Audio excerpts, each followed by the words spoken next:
An individual can excel in how many things at most? 2, 4, 6? Today, we will tell you the story of a person who had mastery in so many things that are not even taught in any school or college, even today. Leonardo da Vinci, born on April 15, 1452, is considered the best polymath in the whole world. Many of you may be hearing the term polymath for the first time. So let me tell you that a polymath is a person who has expertise in more than one subject. Leonardo da Vinci was a scientist, mathematician, painter, architect, sculptor, inventor, engineer, writer, harmonist, and a skilled mechanist. In addition to these, he had extensive knowledge of anatomy, geology, astronomy, botany, and history. Leonardo is considered one of the greatest people to have ever lived, and in this video, we will explore the secrets that make him one of the greats. Do you know that when Leonardo was 70 years old, he passed away? So how did he achieve so many accomplishments in his 70 years? This question forces everyone who has a little knowledge about Leonardo to think. Renowned writer Walter Isaacson has also written a book about Leonardo da Vinci in which he tries to shed light on what made Leonardo so different. He says that people think da Vinci belonged to a wealthy family, but that's entirely wrong because Leonardo came from a very poor family. They were so poor that they couldn't even afford Leonardo's school fees, and perhaps this is the reason why Leonardo developed a curiosity about everything around him. His father, however, recognizing his artistic talents, sent him to study painting under the famous Italian painter Andrea del Verrocchio. However, Leonardo's expertise in various subjects was mainly self-taught.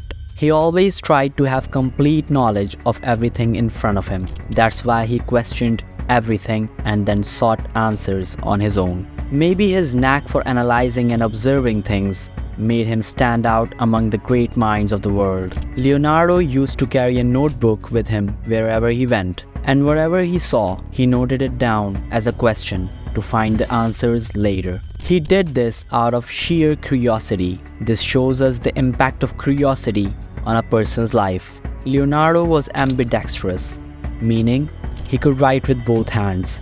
Well, not only that, but he could write with one hand and draw with the other simultaneously. This was a unique skill that perhaps no one else in the world possessed. Additionally, Da Vinci had mastery in mirror writing, which means he could write every word in reverse with ease. If someone wanted to read what he wrote, they needed a mirror to decipher it, making it a unique skill that he utilized for secretive writings. In 1994, Bill Gates bought Leonardo's famous book, Kodak's Hammer, for over $30 million. This book contains a collection of Leonardo's scientific writings, and Bill Gates even used some of the pages of this book as a screensaver for Windows 95. 3 years later, he released the digital version of this historical book for the whole world. There is a myth surrounding Leonardo that he used to go to the cemetery in the dark of night to dig up graves and study corpses for human anatomy. It is said that he did this near about 30 graves. However, there is no concrete evidence to support this claim. Leonardo's detailed drawings of the human body, such as the famous Vitruvian Man, were created more than 500 years ago. His anatomical drawings are still considered accurate and groundbreaking today.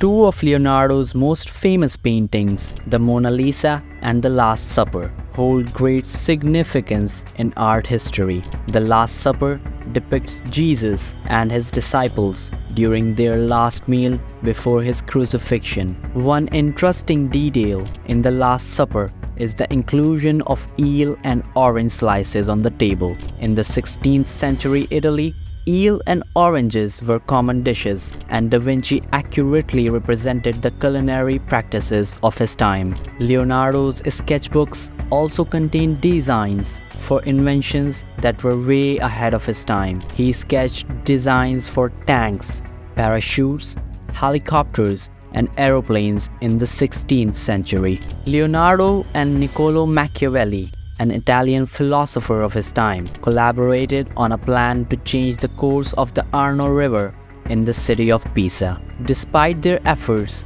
the plan was unsuccessful. One of Leonardo's earliest drawings is the Arno Valley, which he created in 1473. He was the first to explain why the sky is blue. He reasoned that the air scatters sunlight and blue spreads more than other colors, which is why the sky appears blue during the day. He had the habit of immediately journaling any interesting thing he learned or saw during his travels across Italy's villages.